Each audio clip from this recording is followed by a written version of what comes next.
Trading call જાણીએ તે પહેલાં જણાવો કે લાસ્ટ સપ્તાહ તમે એસઆરએફ આપ્યો હતો ટ્રેડિંગ કોલ માટે 3340ના તમે ટાર્ગેટ્સ કીધા છે.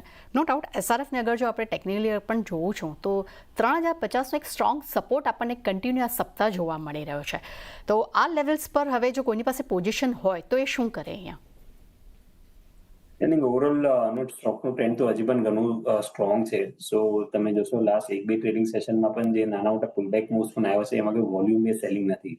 સ્ટોક એના ઓલ ટાઈમ હાઈની આસપાસ જ ટ્રેડ કરી રહ્યું છે જે રિસન્ટ 3050ના બ્રેકઆઉટની બાદ. સો અહીંયા પણ પોઝિશનલ ટ્રેન્ડ તો હજી પણ સ્ટ્રોંગ છે. તો કોઈ બી એક્ઝિસ્ટિંગ પોઝિશન્સ હોય તો મારા હિસાબે હજી બી હોલ્ડ કરી શકાય છે. ખાસ કરીને જો કોઈની પાસે પોઝિશન છે તે હોલ્ડ કરી શકે છે. રુચિત, આજે આપના તરફથી કયા ટ્રેડિંગ કોલ્સ રહેશે? જે એક સ્ટોક છે જે આપણે ઓલરેડી ડિસ્કસ શોની શરૂઆતમાં કરી છે જે ઓએનજીસી.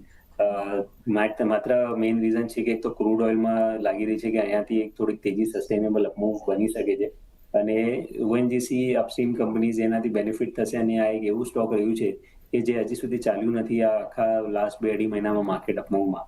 તો રિસ્ક રિવોર્ડ રેશિયો ઘણું ફેવરેબલ છે કરંટ લેવલ્સ ઉપર આ સ્ટોકને. હાઈ લેવલ્સની માર્કેટની સાથે સાથે કરેક્શન પણ આવી ચૂક્યું હતું અને ટેકનિકલી પણ આજે 200 દિવસના મૂવિંગ એવરેજના બ્રેકઆઉટ સ્ટોક આપ્યું છે. સો અત્યારે 250ની આસપાસ ટ્રેડ કર્યું છે.